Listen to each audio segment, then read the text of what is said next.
Elijah, did you know God once spoke from a burning bush? A bush on fire, but not burning up? That's right. And what God said next changed Egypt forever. Long ago, God's people were slaves in Egypt. They were forced to do what the Pharaoh wanted. Baby Moses' mother loved him very much. She placed him in a basket on the river and prayed for God to keep him safe. Moses grew up in Pharaoh's palace because his daughter the princess found him on the river and raised him as her own son. Moses learned many things, but as he grew up deep inside, he always remembered God and his own people. One day, Moses made a very bad mistake he couldn't fix, so he ran far away into the dirty, dusty desert. He got married and lived there for many years. But God still had a plan for him, even in the desert. Moses became a shepherd, caring for sheep. God taught him patience, courage, and obedience in those many long years. Then one day a sheep walked away up a tall mountain. When Moses followed it, the sheep wandered off, and Moses saw a bush that looked like it was on fire, but it wasn't burning. God spoke to Moses from inside the burning bush. "Moses, I want you to lead my people out of Egypt, out of slavery." Moses was afraid, so he replied, "I'm just one man. I watch sheep," he said.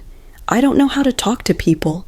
God spoke again to him, "I will be with you, and you can take your brother Aaron with you." Moses and Aaron went to the palace to see Pharaoh. God says, "Let my people go," they told him. "Who is this God, and why should I listen to him?" Pharaoh said, "No, I will not let your people go." God sent plagues to show his power. The Nile River turned red like blood, but Pharaoh would not let the people go. So he sent frogs that hopped everywhere, but Pharaoh still won't let the people go. Then God sent locust insects to eat the crops in the fields. Pharaoh still said no. Then Moses did exactly what God told him. He threw his staff down on the palace floor, and it turned into a serpent.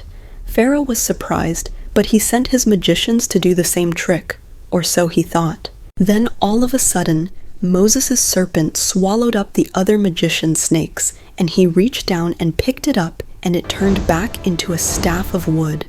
Even after experiencing God's plagues, Pharaoh still said, "No, I will not let your people go." Moses and Aaron kept trusting God, knowing that he had a plan.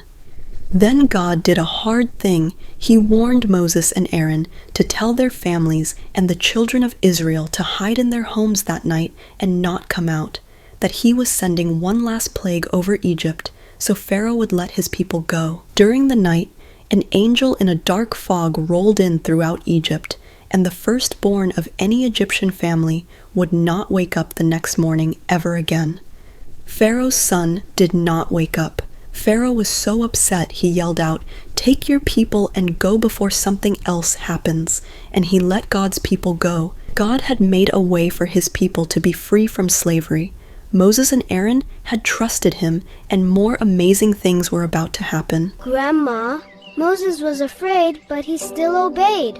Yes, Elijah. Courage doesn't mean you aren't afraid. It means you trust God more than your fear.